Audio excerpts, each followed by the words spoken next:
और पूरे सेमेस्टर में पढ़ाई करो और सोशल मीडिया में इतना टाइम वेस्ट मत करो, पोर्नोग्राफी मत देखो और अपना बेस्ट दो अपनी पढ़ाई में। तो फिर खुद का तो फिर अब खुद की बहुत सारी इच्छाओं को कंट्रोल करना पड़ता है, तो तब कष्ट होता है। लेकिन जब अच्छे से एक बार पढ़ाई कर लिया आपने और आपने अच्छा एग्ज़ाम दे दिया और जब अच्छा मार्क आया, तब लगता है कि एवरीथिंग वाज वर्थ इट। जो भी किया वो ठीक ही था। फिर एक दूसरा एग्जाम्पल, 6 महीना अय्याशी किया। कुछ दोस्त बोलते हैं कि यार चल थोड़ा घूमने चलते हैं, चल थोड़ा पिक्चर देखते हैं, चल थोड़ा गेम खेलते हैं, चल थोड़ा बाहर खाने जाते हैं। लेकिन वो दोस्त कभी ऐसा नहीं बोलता कि चल पढ़ाई करते हैं। तो ऐसे दोस्तों के साथ हमने वक्त बर्बाद कर दिया। और फिर जब लास्ट में एग्ज़ाम आएगी तब लोग बोलते हैं कि अरे वो तो हम तो रात के बादशाह हैं। अगली अगली रात को पढ़ लेंगे हम। कितना पढ़ोगे? और जो हम पढ़ेंगे वो भी केवल मार्क्स के लिए होगा ना, नॉलेज के लिए होगा नहीं। तो हम खुद को तो हम डेवलप कर ही नहीं पाए। तो फिर बाद में फिर अफसोस होता है कि यार थोड़ा बहुत वक्त निकाल लिया होता, थोड़ा बहुत पढ़ लिया होता तो अच्छा रहता। तो ये दूसरा लेवल। पहले पहले मज़ा आता है, लेकिन फिर वो सज़ा जैसा लगता है। और तीसरा, पहले भी दुख बाद में भी दुख, लेकिन उसको लगता है कि इसमें मुझे खुशी मिलेगी, कोई दिन में तो मिलेगी। ऐसा कोई एग्जाम्पल? सिगरेट, दारू, ड्रग्स, ये सब चीज़ें शरीर के अंदर, शरीर को बिगाड़ो, पैसा बर्बाद करो और उसको करने के बाद भी हालत ख़राब हो जाए, लेकिन वो सोचता है कि मज़ा आ रहा है। Doesn't make sense. इसीलिए जब हम अच्छे दोस्तों के संग में आते हैं तो वो अच्छे दोस्त वो हैं कि जो हमें फर्स्ट कैटेगरी का खुशी दे। शुरुआत में वो हमारे लिए थोड़ा कड़वा हो सकता है, लेकिन बाद में वो बहुत मीठा होगा। और जो बेवकूफ़ दोस्त होंगे वो दूसरे कैटेगरी का हमको खुशी देंगे, और जो नालायक दोस्त होंगे वो तीसरी कैटेगरी का देंगे। आपको कौन से दोस्त बनाने हैं जिंदगी में? फर्स्ट कैटेगरी, वो आपको इधर मिलेगा। जल्दी उठो, मंगला आरती करो, भगवान का नाम का जप करो।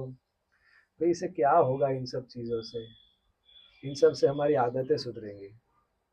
आदतें सुधरेगी तो जो चीज़ें मायने रखती है उसके लिए वक्त मिलेगा। आदतों से ही हमारा दिन बनता है, दिन से ही हमारी पूरी ज़िंदगी बनती है, हर एक दिन। तो अगर हमारी आदतें अच्छी हो जाएं तो हमारा तकदीर अच्छा हो जाएगा। सो एक बार क्या था, कुछ दोस्त थे, एलडी कॉलेज के फर्स्ट ईयर में पढ़ाई करते थे। तो वो एक जगह से दूसरी जगह जा रहे थे रात को, लेकिन बहुत अंधेरा था। इतना अंधेरा था कि वो अपने आप को भी देख नहीं पा रहे। 3 दोस्त थे। तो अचानक से एक परी आई। परी होती परी, प्रभु जी मेरी परी है प्रभु जी।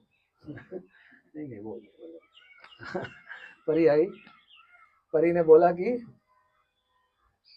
तुम जिसके ऊपर चल रहे हो वो जितना आप बटोरना चाहते हो बटोर लो, क्योंकि जब कल सवेरे होगा तो वो देख के आपको सुख भी होगा और दुख भी होगा। ऐसा बोला। तो ये 3 लोग बोले यार, उसमें से पहला बोला फालतू की बात है। कौन इतना, मतलब तीनों के पास बैग था। पहले ने सोचा यार कि वैसे भी इतना तो मैं बाहर लेके चल ही रहा हूँ, और क्या ही नीचे तो देखा तो ऐसा पत्थर जैसा लगा। पत्थर का मैं, मतलब पत्थर का बोझ ढोऊं मैं कल सवेरे तक 6 घंटा, पागल हूं मैं? ऐसा ऐसे थोड़ी मैं किसी की बात मान लूंगा। हाँ लेकिन परी तो दिखने में सुंदर थी, और वो तो हमेशा दूसरों का भला करती है। नहीं नहीं, मेरे को विश्वास नहीं सब चीजों का। तो फिर दूसरे व्यक्ति ने सोचा कि यार विश्वास तो मुझे भी नहीं है, लेकिन चांस क्यों ले।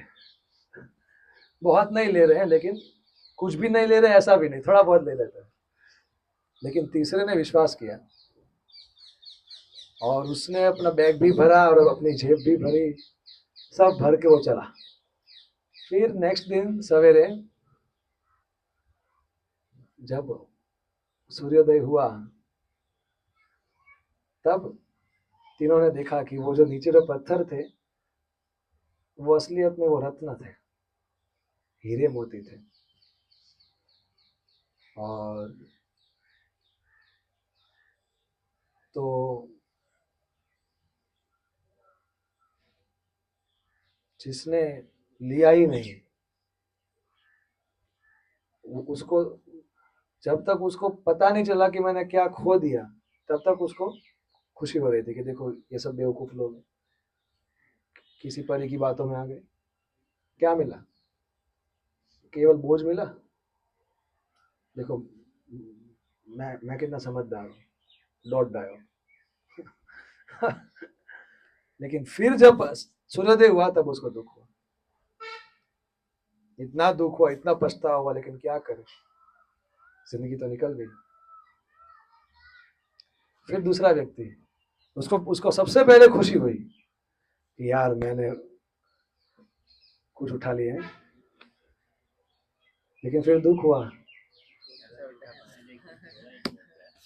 थोड़ा ही उठा पाया यार। और तीसरा,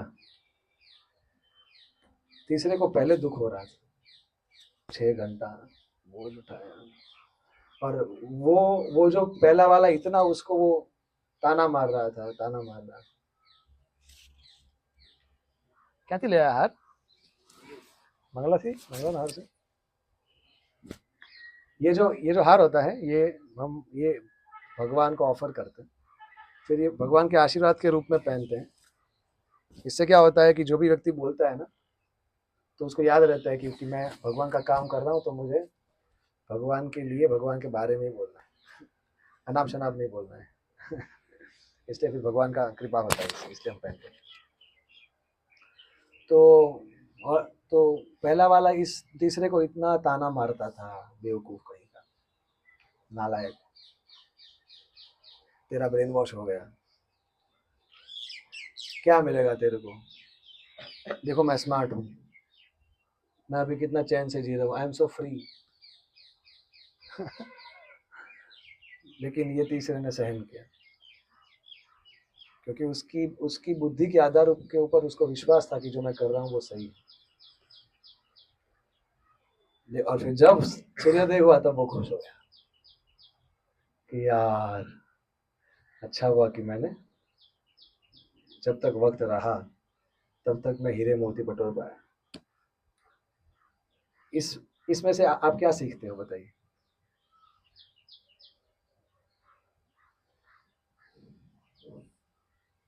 खुद कुछ सीख लेना जैसी है इसमें कि नहीं है? अच्छा है, ओके, तो आप सोचिए क्या है इसमें। तो जी हम भी इधर से थोड़ा पत्थर उठा देते हैं जी।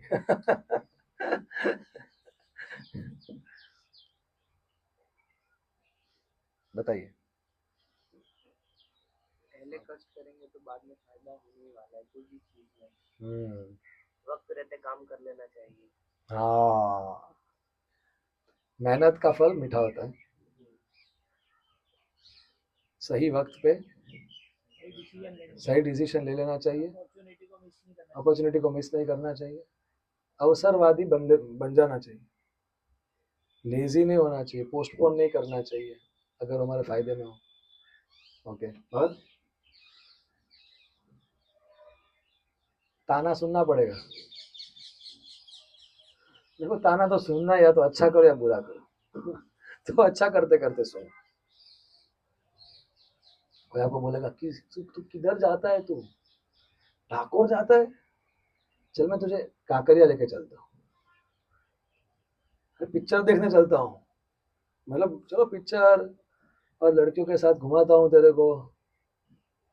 और अगर आप ना बोलोगे तो बोलोगे यार तेरे अंदर कुछ प्रॉब्लम लगता है।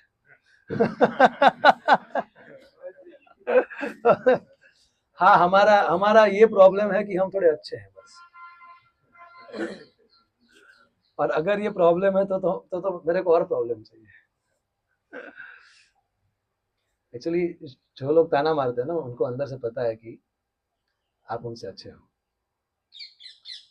और आप उनसे बेहतर जिंदगी जी रहे हो, लेकिन वो क्योंकि वो नहीं कर पाते, तो वो ईर्ष्या के वश वश वो आपको भी वो मोहित करने जाते हैं।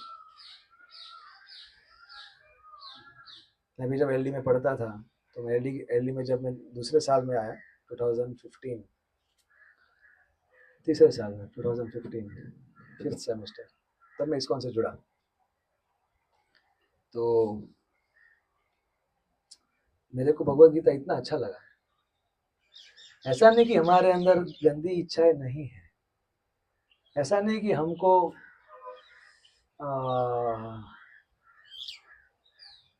मौज नहीं करना है, लेकिन अंदर एक इच्छा रहती है कि अगर गलत चीज ना करे तो अच्छा है, और अगर इसमें से बाहर निकलने का मौका मिले तो यार निकल लेंगे एक दिन। ऐसा ऐसा ऐसा रहता है। और तब ऐसा कुछ अच्छे लोगों का संग मिल जाता है। साधु, साधु शब्द का मतलब अगर आप हिंदी में या संस्कृत में देखोगे, साधु मतलब अच्छा। तो दो प्रकार के लोग हैं, एक अच्छे एक बुरे, और इनके बीच में। तो साधु लोग मतलब क्या, वो जस्ट बाहर से उनका कपड़ा अलग है, क्योंकि ये एक प्रकार का यूनिफॉर्म है। जैसे कि अगर किसी को पुलिस का मदद चाहिए, तो वो पुलिस को कैसे पहचानेगा? उसके यूनिफॉर्म से। या तो वो उस एड्रेस पे जाएगा जहाँ पे पुलिस स्टेशन होगा, या तो वो कॉन्टेक्ट नंबर होगा जिसके ऊपर वो कॉल करेगा। हाउ टू आइडेंटिफाई, किसकी हेल्प हम ले, पुलिस वालों को हम कैसे आइडेंटिफाई करें? सो सिमिलरली, या तो आर्मी वाले हो तो उनका एक वो रहता है ड्रेस कोड, लेकिन ड्रेस एक्सटर्नल है, अंदर उनके अंदर वो वैल्यूज है, वो मूड और मिशन लेके वो चलते हैं समाज की सेवा करने के लिए, लेकिन ये समाज उनको पहचान सके इसके लिए वो एक ड्रेस कोड पहनते हैं। तो साधु मतलब कि वो अच्छे लोग हैं। ऐसा नहीं कि उनके अंदर बुराई नहीं थी पहले से, वो भी हमारे में से ही एक थे और अभी भी हमारे में से ही एक है।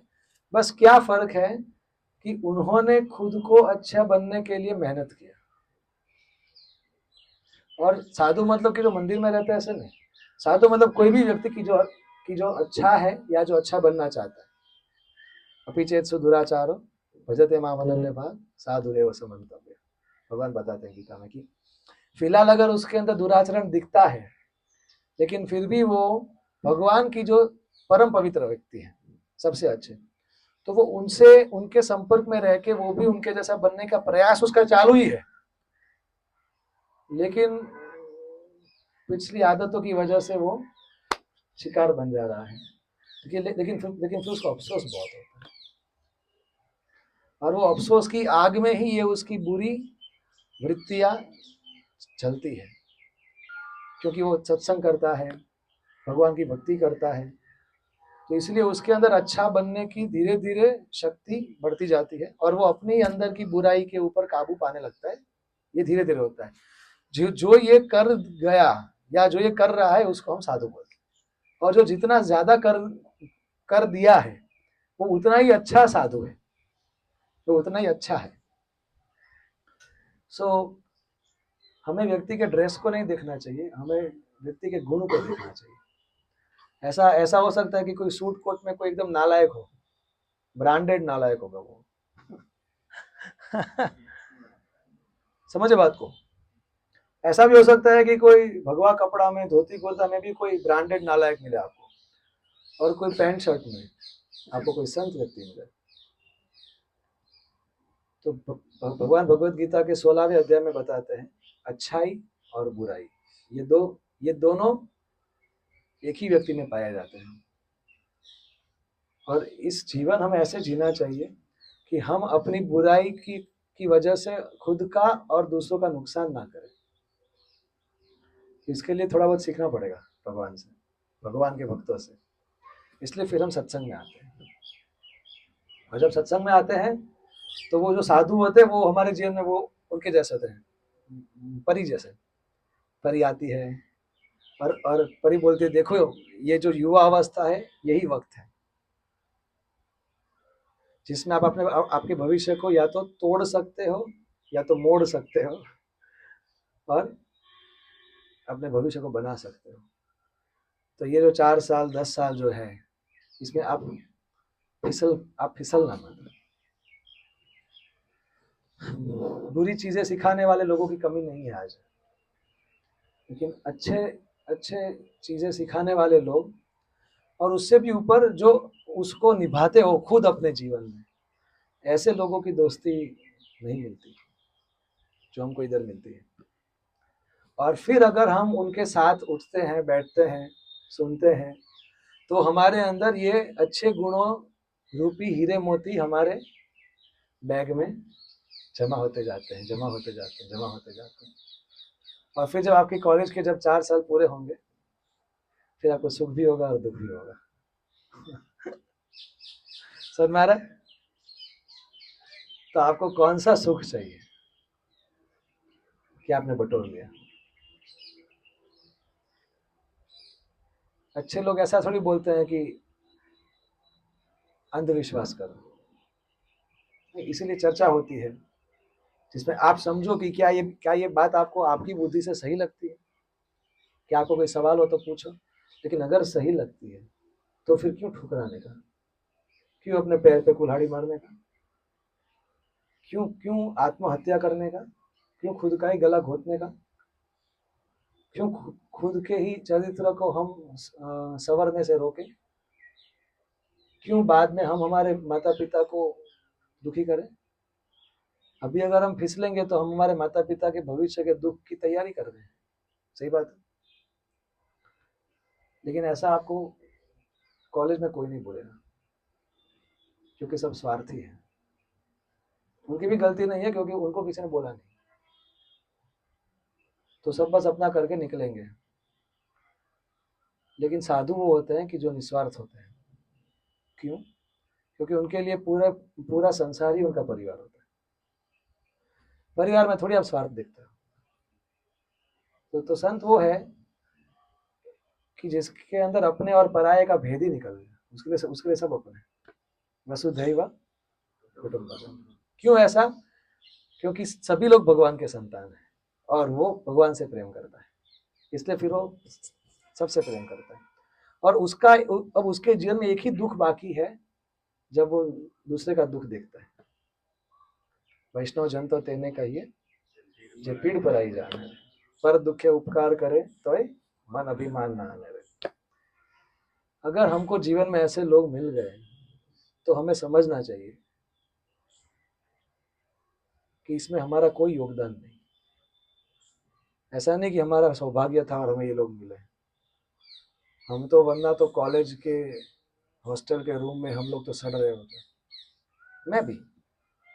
लेकिन वो संत, हमारा उसके साथ कोई खून का रिश्ता नहीं। उसको क्या फायदा कि अगर हम सुधरे, और उसका क्या नुकसान अगर हम पड़े रहे। लेकिन वो बिना किसी स्वार्थ के केवल हमारे लिए कष्ट लेता है। इसलिए कभी कभी हमको ये, और वो अपना खून बहाता है हमारा सौभाग्य का निर्माण करने के लिए। इसलिए हमको जब हम संत समाज में आते हैं ना, तो हमको कभी कभी वो समझ में नहीं आता, यार ये लोग इतने अच्छे कैसे। जैसे आज आपने जो पोहा खाया, तो पोहा हमारे भक्तों ने बनाया, आप ही के एलडी के सीनियर्स ने बनाया, जो अभी 4th ईयर में है। सवेरे 3 बजे बनाया, सब्जी काटी, पोहा बनाया, भगवान को भोग लगाया। क्यों? आप उनके क्या लगते हो? आप जरा उनको पूछना कि इतना क्यों करते हो। ये दो हैं, ये भी एलडी के पास आउट है, इन दोनों का अपना जिंदगी है। इस यात्रा के बाद इन दोनों को कुछ पैसा मिलने वाला है क्या? कुछ नहीं मिल रहा। ये बात मैं आपको क्यों बता रहा हूँ, क्योंकि हमें आंखें आंखें खुले होने बावजूद हमको अंधा नहीं बनना चाहिए।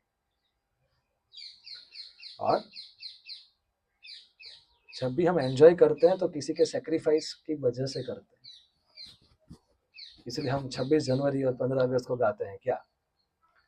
ए मेरे वतन के लोगों, जरा आँख में भर लो पानी, जो शहीद हुए हैं उनकी जरा याद करो कुर्बानी।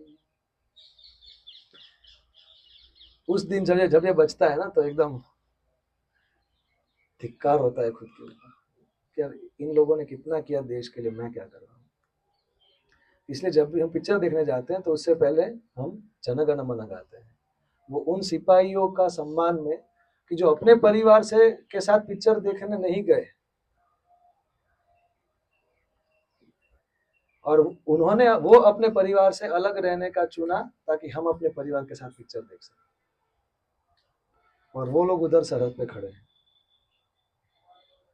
और उनका भी सवेरे का मॉर्निंग प्रोग्राम होता है, वो भी सवेरे उठते हैं, अपने सर्जेंट अपने कमांडर को सैल्यूट करते हैं, और फिर उनका वो राइफल शूटिंग होता है, और फिर उनका परेड होता है, और फिर उनका एडवेंचरस ट्रैक होता है।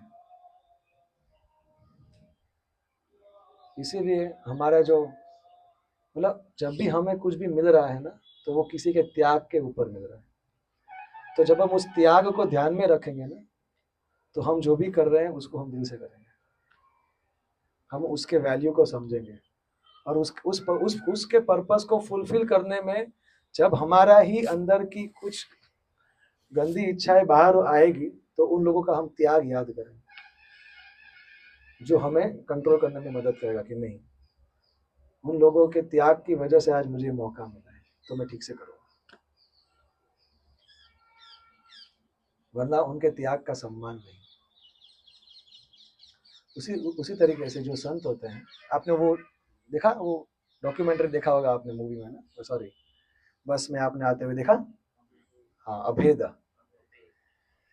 भारत में पहले ऐसा था कि या तो मतलब या तो बेटे को संत बनाओ या तो सिपाही बनाओ, अभी ये डॉक्टर बनाओ या इंजीनियर बनाओ, कोई दिक्कत नहीं। लेकिन संत का भी ऐसा जीवन होता है। सिपाही देश की सरहद की रक्षा करता है, संत देश की संस्कृति की सरहद की रक्षा करते हैं। हम सोचेंगे कि उधर मंदिर है और 10 किलोमीटर दूर मेरा घर है, तो मंदिर का मेरे जीवन में क्या योगदान, संतों का मेरे जीवन में क्या योगदान। संत अपने आचार और प्रचार से लोगों के अंदर धार्मिकता को बनाए रखते हैं, उसको बढ़ाते हैं। उसकी वजह से हमारी माँ हमारी बहन चल पाती है रास्ते में। उसकी वजह से हम जहाँ पे नौकरी करते हैं वहाँ पे हमारे साथ फ्रॉड नहीं होता। उसकी वजह से समाज की धार्मिक चेतना में हमको महफूज हम अपने आप को मानते हैं।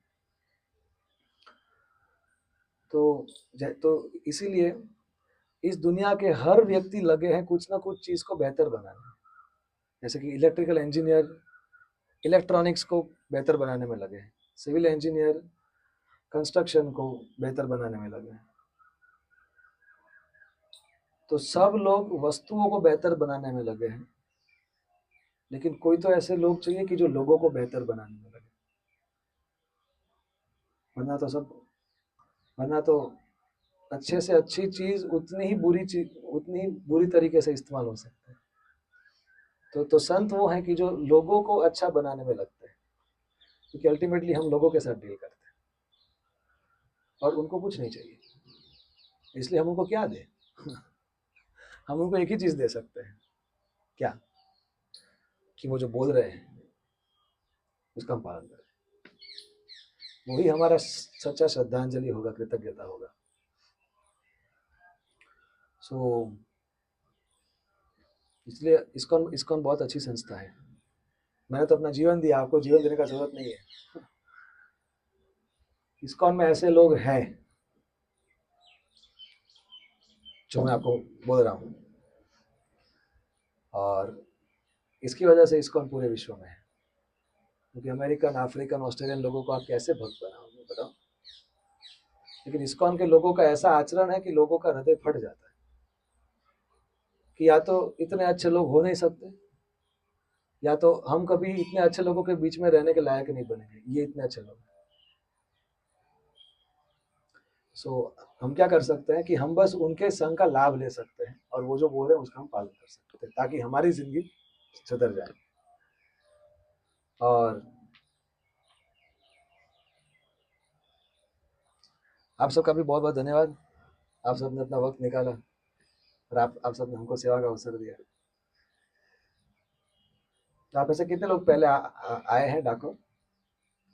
पहले आप आए हो? ओके, बाकी सब फर्स्ट टाइम है। जय रणछोड़। हमारे हमारे गुजरात में अभी भी थोड़ा माहौल अच्छा है। गुजरात के बाहर तो बहुत खराब है, लेकिन अभी गुजरात भी धीरे धीरे एडवांस कर रहा है, प्रगति कर रहा है। अभी गुजरात के गांव भी अभी प्रगति कर रहे हैं। तो जैसे हम बारिश को नहीं रोक सकते, लेकिन हम ऐसे शेड के नीचे आ सकते हैं। तो इस्कॉन ये चाहता है, जो हमें कलयुग की बारिश से एटलीस्ट हम अपने परिवार को भीगने से बचा सकते हैं। और हमारा आपके साथ आदान प्रदान का क्या उद्देश्य है? कोई उद्देश्य नहीं। हमारा एक ही उद्देश्य है कि आप अच्छे विद्यार्थी बनो, और आप अच्छे पुत्र बनो, और आप आपका करियर बनाओ, फिर आप अच्छे से शादी करो, और आप एक अच्छे व्यक्ति, एक सज्जन व्यक्ति बनिए, जिससे ये समाज के लोग आपको देख के प्रेरणा लें, और ये समाज ऐसे ऐसे बेहतर जगह बने, और हम भी हमारा जीवन सफल बनाएं। और अगर हम किसी और व्यक्ति तक अगर हम ये भक्ति पहुंचा सके, तो उतना हम प्रयास करें।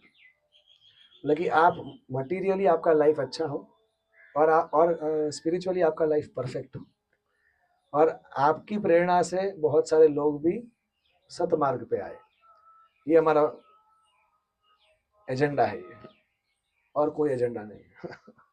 कोई आपको कोई बोले तो मानने का नहीं, हमको आके पूछने का एक बार। इस्कॉन के ऊपर वो कभी कभी लोग सवाल करते हैं कि आप तो ब्रेन वॉश करते हो।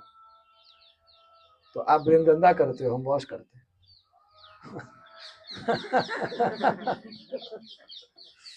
अगर अगर आप गंदा ना करो तो फिर हम वॉश नहीं करेंगे, प्रॉमिस। लेकिन आप क्या सिखाते हो पिक्चर में, वेब सीरीज में क्या सिखाते हो? उसकी वजह से विद्यार्थी पढ़ नहीं पाता। अपने अपने ही अपने वो उसको अपने आप वो अपने आप का ही नियंत्रण खो बैठता है। ऐसा ऐसा आप सिखाते हो उसको। तो ब्रेन वॉश हम करते हैं या आप करते हो? हम तो उसके ब्रेन को रिवाइव करते हैं कि भाई सोचो। अपना नुकसान मत कर। ठीक है, this is just a background. So LD college से मैं पढ़ा हूँ, इसलिए मुझे विशेष लगाव भी है। एलडी कॉलेज में हमारी इच्छा है कि ज़्यादा से ज़्यादा लोगों तक ये अच्छाई की नदी पहुँचे, इसलिए हम हर साल हमेशा प्रोग्राम करते हैं। और अभी भी थर्ड राउंड के बाद हम एलडी में फिर से ऐसा एक राउंड करेंगे, जिससे जो बाकी जो नए स्टूडेंट्स आए हैं उनको भी एक फेयर चांस मिले। फिर जिनको आना है वो आएंगे, यहाँ पे आने का सबसे बड़ा फायदा क्या है कि आपको दोस्त मिलेंगे जो आपके साथ कभी छलावा नहीं करेंगे। True friends will not cheat you. और ऐसे दोस्त पूरी जिंदगी निकल जाती है, शायद किसी को एक भी नहीं मिलता। ऐसा आपको इधर बहुत मिलेंगे। इंग्लिश में कहावत है, show me your friends and I will show you your future. जैसा संग वैसा रंग। तो आपको इस रंग में रंगने की जरूरत नहीं है, लेकिन आप आपके हृदय को अच्छाई के रंग से रंग दो, फिर आप जो भी करो वो आप अच्छे से करो। तो अभी हम डाकोर में हैं, डाकोर के अभी हम जस्ट बाहर हैं। तो आपको मैं डाकोर का कुछ लीला बता दूं। भगवान इस संसार में क्यों आते हैं?